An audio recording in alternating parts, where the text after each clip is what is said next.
즐거운 큐시트웨이 시간이 돌아왔습니다. 오늘의 첫 번째 아이템 유호정 기자가 준비했죠? 네, 맞습니다. 첫 번째 아이템, 안철수 빠지자 총리 인선 가속도입니다.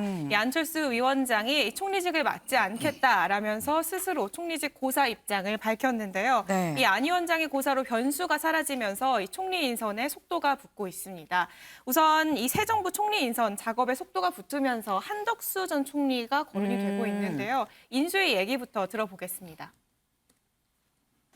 사실 총리 후보가 어떤 분일지에 대해서는 저희가 이 자리에서 말씀드릴 수 있을지는 모르겠습니다. 확인을 해드리기는 어려울 것 같고요. 대내 위기 속에서 이 내각을 안정적으로 이끌 수 있고 또 대통령의 국정 운영을 잘 뒷받침하면서 부처 간의 유기적 협력을 이끌어내실 분을 찾고 있지 않을까 저는 생각을 합니다. 그리고 지난번 말씀드린 것처럼 4월 초 그리고 너무 기다리시지 않게 저희가 인선 발표를 할 수 있도록 노력하겠습니다. 그동안에는 이제 보통 대통령 당선인이 총리 후보자를 발표하거나 내정하는 것이 비교적 많은 관례였던 것으로는 알고 있습니다. 네, 김 대변인 후보군이 압축됐다. 4월 초에 발표할 수 있도록 노력하겠다. 이런 얘기를 했는데요. 일단 조금 전에 얘기한 것처럼 한덕수 전 총리가 유력 후보로 거론이 되고 있습니다. 한 전 총리는 전북 전주 출신이고요. 네. 노무현 정부에서 경제부총리 그리고 국무총리를 지냈고 또 이명박 정부 때 주미대사를 맡아서 FTA 추진에 기여한 바 있습니다. 이 진보 보수 정권을 가리지 않고 중용됐고 또 윤 당선인 측이 강조하고 있는 두 축, 경제와 외교안보 분야의 전문성이 인정됐고 또 2007년에 이미 노무현 정부 말에 이 국회 인사청문회를 무사히 통과한 점 이런 점들을 고려했을 때 좀 유력 후보자로 꼽히고 있는 상황인데요. 이 같이 총리 후보군으로 분류되고 있는 박주선 취임준비위원장은 어떤 평가를 했는지 직접 들어보시죠. 그분은 좋은 분이죠. 훌륭한 분이고. 네. 그런데 언론을 보면은 그분이 이제 경제 전문가이기 때문에 윤석열 정부는 경제에 방점을 둬야 되기 때문에 경제총리가 돼야 한다 그러는데 총리는 경제만 가지고는 조금 안 되지 않느냐. 국정이 경제만 있는 건 아니거든요. 그래서 전반적으로 내각을 통솔할 수 있는 리더십이 있는 사람이고 또 국회와의 원만한 관계를 유지할 수 있는 사람 그리고 또 국민통합과 지역 화합의 적정한 사람이라고 평가받는 사람 이런 사람들이 좀 후보군이 됐으면 하는 생각은 있습니다.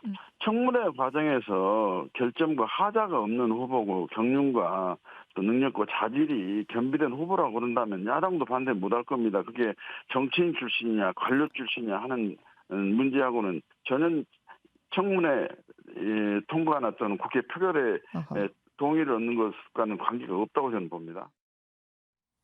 네, 여러 얘기가 나오지만 마지막으로 윤 당선인의 최종 결정이 남았다라는 네. 얘기가 나오는데요. 이르면 이번 주말 중으로 윤 당선인이 직접 발표할 것으로 보입니다. 네, 정말 조만간 총리가 누굴지 확정이 될 것 같습니다. 은영미 위원님. 네. 지금 보면 한덕수 전 총리가 좀 가장 유력하다라고 지금 얘기가 흘러나오고 있습니다. 이 한덕수 전 총리 어떻게 보세요? 이 여소야대에서 사실 청문회 통과하는 것도 일은 일이거든요. 네, 그렇죠. 일단은 세 가지 장점이 있어요. 네. 경제통, 경제와 안보를 특히 모두 경제와 외교를 모두 갖고 있는 강점이 있죠. 네. 그다음에 통합, 호남 지역 출신인데다가 그다음에 진보 보수 정권에서 모두 직을 했어요. 어떤 역할을 했어요. 그러니까 네. 통합에도 적절하고 그다음에 네. 안정. 일단 윤 당선인이 지금 정치 신인이기 때문에 약간 불안한 모습도 있는데 네. 안정적인 국정 운영 능력을 보여줄 수 있는 해봤던 인물을 사람이니까. 총리로 했다. 옛날에 노무현 전 대통령도 사실 약간 불안한 측면이 있었는데 그때 총리를 고건 전 총리라고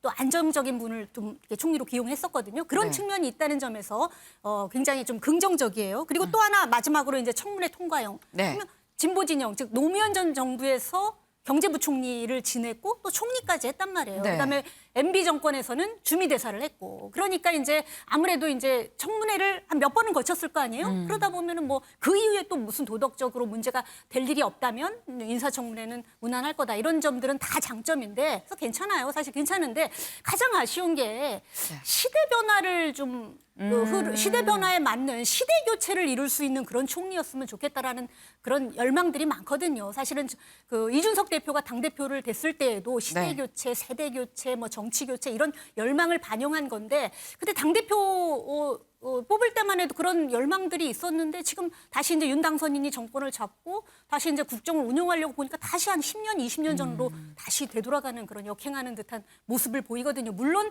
한덕수 총리가 물론 이제 이제 그 직을 내려놓은 다음에도 나름 시대 변화를 읽으려고 개인적으로 여러 안목을 키우고 그랬을 수는 있습니다만 네. 그래도 이제 그게 육체적으로 이런 것도 중요하거든요. 사실 새로운 젊은 사람들이 또 젊은 시대 변화를 금방 네, 읽기도 네. 하고 이렇기 때문에 제 생각에는 5, 60대 정도 되는 젊은 뭐 정치인이 됐건 뭐가 됐던 그런 사람이었으면 좀 좋지 않았을까. 미래지향적인 시각이 담길 수 있으면 좋지 않았을까 했는데 그런 부분이 좀 아쉽다. 이런 말씀을 네. 드리고 싶습니다. 지금 이 장점, 단점을 다 말씀을 해주셨어요. 지금 장점으로는 그래서 경제 외교통이기도 하고 통합 차원도 되고 또 이 안정적으로 능력도 사실 보여준 바가 있다. 하지만 또 따지고 보면은 전 정권의 이 총리를 했었던 사람이 지금 한참 지나서 지금 다시 총리를 하는 게 과연 맞는 거냐라는 말씀도 같이 주셨는데 지금 이런 상황이 안철수 인수위원장이 총리직을 고사하면서 지금 한덕수 전 총리 카드가 지금 급부상을 한 상황입니다. 그런데 이 안 위원장이 총리직을 고사하고 방향을 튼 게 이 당권이거든요. 그러다 보니까 유호정 기자. 이준석 대표가 상당히 좀 신경이 쓰이지 않을까 하는 생각이 듭니다. 네, 이 안 위원장이 당으로 돌아가겠다라고 얘기가 나왔을 때 사실상 네. 당권 도전이다라는 해석이 붙었거든요. 네. 그러면서 이준석 대표로 시선이 쏠렸습니다. 우선 안철수 위원장의 입장부터 듣고 오시죠. 당권이라는 게 지금 이준석 대표 임기가 내년이니까요. 지금 당장 그 생각을 하고 있지는 않습니다. 저는 앞으로 어떤 일을 하는 것이 좋은가? 저는 그 당의 지지 기반을 넓히는 그런 일들 그리고 또 정권이 안정될 수 있는 그런 일들에 제가 공헌을 할 수 있는 바가 많다고 생각합니다. 네, 합당 얘기가 나왔을 때부터 뭐 공동대표 얘기가 나오기도 했고요. 특히나 네. 안 대표와 이 대표 둘은 정치적 앙숙으로 꼽히는 사이입니다. 그쵸. 이래서 안 위원장이 당으로 복귀를 하면은 둘 사이의 불편한 동거는 불가피한 상황인데요. 이 대표 어제 안 위원장이 당으로 복귀하겠다고 했는데 어떤 역할을 맡게 될 것으로 보이냐라는 질문을 받았거든요. 네. 그런데 이 대표가 여기에 저는 우선 어떤 당으로 돌아오시는지가 되게 궁금하다라는 반응을 내놨습니다. 네. 그러면서 인수위가 마치면 합당이 완료됐을 텐데 안철수 대표와 긴밀히 상의해서 어떤 활동할 수 있는 공간을 만들어 보겠다라고 덧붙였는데요. 일각에서는 안 위원장의 6.1 지방선거 역할론도 제기가 됐거든요. 네. 여기에 대해서 이 대표는 좀 선을 긋고 나서는 이 모습입니다. 중차대한 선거이기 때문에 네. 그러려면 인수위에서 좀 빨리 복귀를 하셔야 한다. 그런데 인수위가 5월 초까지는 일이 많기 때문에 아무래도 어렵지 않겠냐라며 그 가능성을 일축하기도 했습니다. 네, 사실 이준석 대표 입장에서는 이 본인 자리에 약간 위협을 느낄 수도 있는 좀 상당히 좀 그런 상황입니다. 근데 이건 말고도 지금 이준석 대표가 장애인 시민단체랑 지금 이 대립구도로 짜이면서 좀 굉장히 곤혹스러운 입장이 아닌가 싶어요. 네, 맞습니다. 우선 전자녀는 그제 인수위를 만난 이후 어제부터 이 지하철 출근길 시위를 잠정 중단했습니다. 대신 삭발투쟁을 진행을 하고 있는데요. 네. 이들이 요구하는 건 이동권 보장과 관련한 인수의 명확한 답변과 이준석 대표의 사과입니다. 직접 들어보시죠. 그래서 다시 한번 이준석 당대표에게 말씀드리겠습니다. 전국장애인차별철폐연대는요, 권력을 탐하는 조직이 아니라 권리를 쟁취하는 조직입니다. 어떤 일이 있더라도 무시되는 장애인들의 기본적 권리에 대해서는 저희는 그것을 차별이라고 생각하고 저항하겠습니다. 이준석 대표가 2호선은 이 순환선이기 때문에 안 탄다고 이렇게 이야기하시길래 그 기대에 맞추어서 저희는 2호선도 타겠습니다. 공개 사과하십시오. 이준석 당대표가 공식적으로 사과하지 않는다면 2호선과 5호선과 모든 호선들을 골고루 탈 것을 말씀드리겠습니다. 네, 뭐 2호선도 타겠다 이런 얘기가 나온 이유가요. 사실 이 시위를 둘러싸고 좀 시민들의 불편한 시각도 있었던 것도 사실입니다. 그런데 이준석 대표가 이런 시위가 일어나게 된 배경에 대한 좀 이해보다도 좀 날선 반응으로 일관하면서 갈등의 골이 깊어진 상황이었거든요. 특히 이 발언 중에서 이들이 서민 주거 지역을 광통하는 3, 4호선만 좀 대상으로 삼고 있다. 이런 얘기가 나오면서 이들이 굉장히 강하게 반발을 했습니다. 그 맥락에서 제대로 사과하지 않으면 2호선을 포함한 모든 노선으로 시위를 확대하겠다. 이런 주장이 나온 건데요. 하지만 이준석 대표 사과할 생각 없어 보입니다. 이 삭발식 그리고 이 요구가 끝난 이후에 페이스북에 글을 올렸는데요. 사과할 생각이 없다. 2호선은 타지 말라. 경고한다라고 직접 밝혔습니다. 이 시위는 일단 멈췄지만 말선 발언으로 인한 갈등의 골은 조금 더 깊어지고 있는 모습입니다. 이준석 대표 얘기도 직접 들어보시죠. 우리가 이동권 문제에 있어가지고 이분들이 진짜 요구하는 것이 있다면은 정치권을 상대로 예를 들어 정치권에 내 말을 들어달라라고 한다든지 우리 요구사항은 이거다라고 하는 것은 아무리 표현이 과격하고 아무리 표현이 좀 그 불편을 야기한다 하더라도 사회적으로 용납이 되죠. 여기에 있는 시민들의 최대 다수의 불편을 야기해가지고 이것을 제가 그래서 볼모 삼는다 표현했거든요. 볼모를 삼아가지고 정치권이 말을 듣게 한다라고 하는 방식은 이건 제가 문명적이지 않다고 한 겁니다. 이번에 뭐 2호선에서 시위하겠다고 이제 하시던데요. 이번엔 그 근거가 뭐냐면 이준석이 사과하지 않으면 2호선에 시위하겠다래요. 이거는 무슨 논리적 개연성입니까? 네, 지금 들어보셨지만 이준석 대표 사과할 생각이 없다는 게 입장입니다. 그런데 이준석 대표는 사과할 생각이 없는데 인수위는 사실 며칠 전에 이 직접 시위 현장에 가서 저 장애인 이 시민단체 직접 만나지 않았어요? 네, 맞습니다. 뭐 직접 만나기도 했고요. 인수위에서 지금 매일 브리핑을 하고 있잖아요. 여기서 좀 비슷한 언급이 나오기도 했는데요. 이 전장현을 향한 이준석 대표의 이 날선 발언을 윤당선인이 어떻게 생각하느냐라는 질문을 받았습니다. 여기에 김은혜 대변인은 이 장애인 이동권 20년 넘게 간절히 그분들이 바라온 것이다. 이 이동권을 지켜드리고 이 공약을 잘 이행하는 게 우리의 과제이자 의무이고 그 마음에 변함없다라는 원론적인 입장을 좀 밝혔는데요. 이동권은 보장돼야 된다라는 원론적인 답변이었지만 사실 질문이 이 대표의 발언 윤당선이 어떻게 생각하십니까? 였거든요. 그런데다가 이 당내에서도 이준석 대표 발언을 두고 좀 우려의 목소리, 비판의 목소리가 나오던 상황이었던 만큼 이 대표가 일으킨 논란을 좀 인수위에서 수습하고 있는 모양새다라는 해석이 언론에 붙었었는데 여기에 이 대표 인수위와 자신은 한 뜻이라는 점을 강조하면서 언론의 타겟을 돌렸습니다. 이 김은혜 대변인의 답변이 나온 이 브리핑 종료 10분 뒤에 이 페이스북에 글을 올렸어요. 근데 이 대표 언론이 갈라치게 하려고 계속 인수위에 이런저런 질문을 하나 본데 김은혜 대변인이 언급한 저 공약을 만든 게 바로 나다라고 적었습니다. 네. 이종훈 위원님. 네. 지금 이준석 대표는 내 생각이랑 인수위 생각이 다르지 않다라고 얘기를 하고 있습니다. 그런데 어쨌거나 지금 현재 상황은 이준석 대표랑 지금 장애인 단체랑 지금 대립각이 거의 약간 끝간대까지 가고 있는 그런 상황이에요. 지금 이런 상황 지방선거 앞둔 당에서도 그리고 신승했거든요. 이 윤당선인 입장에서도. 윤당선인 입장에서 굉장히 좀 부담스럽지 않을까요? 매우 부담스러운 그런 상황으로 지금 전개가 되고 있는 것 같아요. 사실은 이분들 시위 안 그래도 그만둘 생각이었습니다.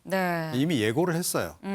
왜냐하면 뭐 어찌됐건 뭐 좋은 의미로 이제 시위를 하는 것이긴 한데 그럼에도 불구하고 시민들에게 아무래도 좀 불편을 계속 이제 야기하다 보니 그 여론도 조금 이제 부담이 됐던 거죠. 이 단체 입장에서도. 그래서 안 그래도 시위를 이제 종료할 생각을 지금 하고 있었는데 거기에 갑자기 이준석 대표가 끼어들면서 이분들이 화가 났고 그러면서 지금 지금 대립 전선이 지금 더 격화되고 있는 이런 양상으로 지금 전개가 되고 있는 겁니다. 그래서 이분들 원래 시위 안 하려고 했는데 이제 시위를 더 연장해서 하지 않으면 안 되는 상황으로까지 가버렸고 워낙 이분들이 그 공격 대상으로 생각한 것은 정부였어요. 그러니까 정부가 빨리 이거 왜 안 해주느냐. 그리고 포함해서 이제 더 이야기를 한다면 여당 정도.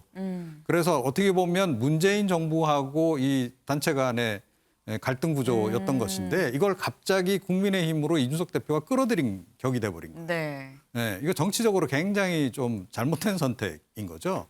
자, 뭐 그런 걸 떠나서라도 일단은 그동안에 내놓은 발언 그 기조를 봐도 그렇고 제가 보기에는 지금 시점에서는 사과를 해야 한다. 그리고 뭐 제가 보기에는 이준석 대표가 인수위의 의지도 지금 잘못 해석하고 있는 것 같아요. 만약에 윤 당선인과 뜻이 같다면 네. 인수위가 움직이는 거 보면 딱 답이 나오지 않습니까? 뭐 정치 하루 이틀 한 것도 아니고. 자, 그러면 본인이 알아서 발언의 수위를 조금 이제 낮추고 뭐 사과까지는 아니더라도 그런 네. 정도를 할 필요가 있는데 계속 지금 고집을 피우고 있는 그런 건데 이건 결국은 자기 정치하는 거로밖에 볼 수 없다. 그런데 그 자기 정치라고 하는 것도 제가 보기에는 이번에는 거의 자해성 자기 정치다. 이렇게 저는 굉장히 생각을 세게 해요. 말씀을 하시네요. 예, 이건 거의 그렇죠. 그러니까 지금 사실은 대한민국 국민 누구도 장애로부터 자유롭기가 어려운 그런 환경 아닙니까? 그렇죠. 그러니까 후천적 장애인도 뭐 교통사고 등을 통해서 계속 지금 많이 발생하고 있고 네. 이준석 대표도 어떻게 될지 몰라요. 막말로. 자, 그런 것까지 너무 생각한다면 막말 같은 이런 예. 제가 좀 이 부분은 강하게 얘기를 안 할 수가 없어요. 네. 그러니까 사회적 약자들에 대해서 저런 인식을 갖고 있는 건 굉장히 위험한 발상이고 저건 당에 절대적으로 해악이 되는 그런 거기 때문에 예, 좀 입장을 바꿔야 한다. 저는 그렇게 생각합니다.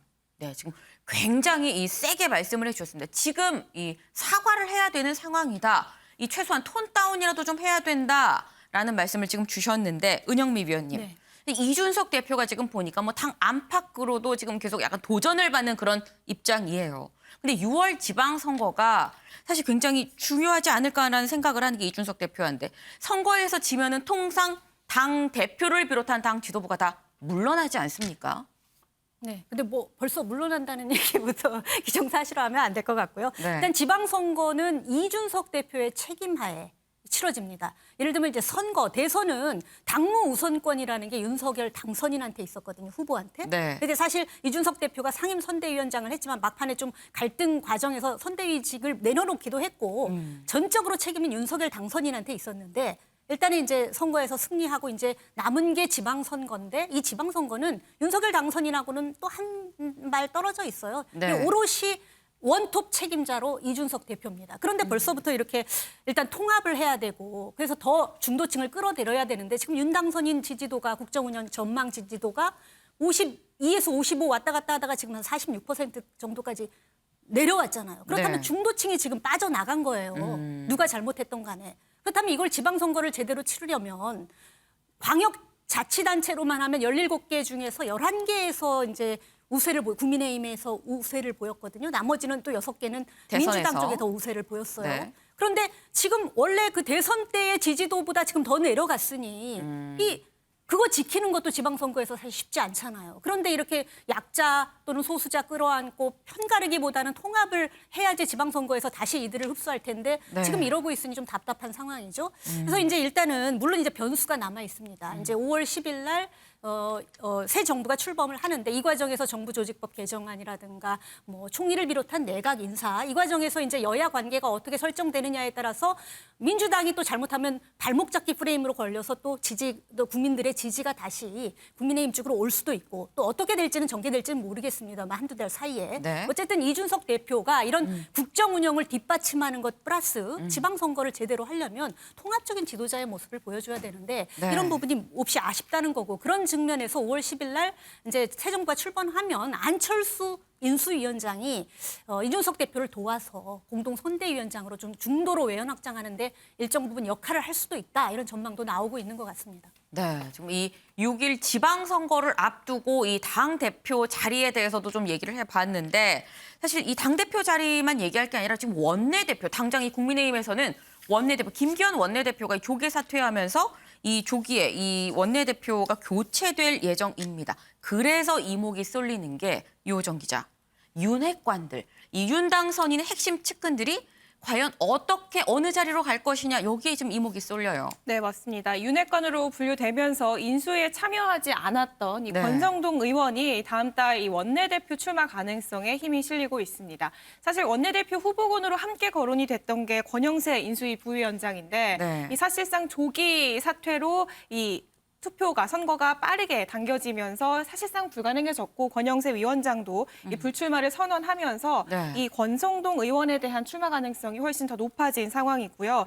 또 당선인 비서실장을 맡고 있는 장제원 의원은 당선인이 취임하면 여의도로 돌아갈 것이다라는 입장을 거듭 밝히고 있습니다. 네. 장제원 비서실장을 향해서는 대통령 비서실장까지 가지 않겠느냐라는 관측이 나왔었는데 이 장 의원 스스로가 새 정부에 참여하기보다는 국회로 복귀하겠다라는 뜻을 거듭 밝히고 있는데요. 일각에서는 당선인의 의중이 여기에 반영이 됐을까 하는 의심의 목소리도 있습니다. 또 청와대 집무실 이전 TF 팀장을 맡은 윤한홍 의원 역시 얘기가 나오고 있는데요. 뭐 행정안전부 장관 후보 중 한 명으로 거론이 되고 있습니다. 네, 지금 유호정 기자가 얘기를 했습니다만 이 윤핵관 인사들이 과연 이 어느 자리에서 어떤 역할을 하게 될지도 좀 이 주시해서 봐야 될 부분이 아닌가 하는 생각을 좀 해봅니다.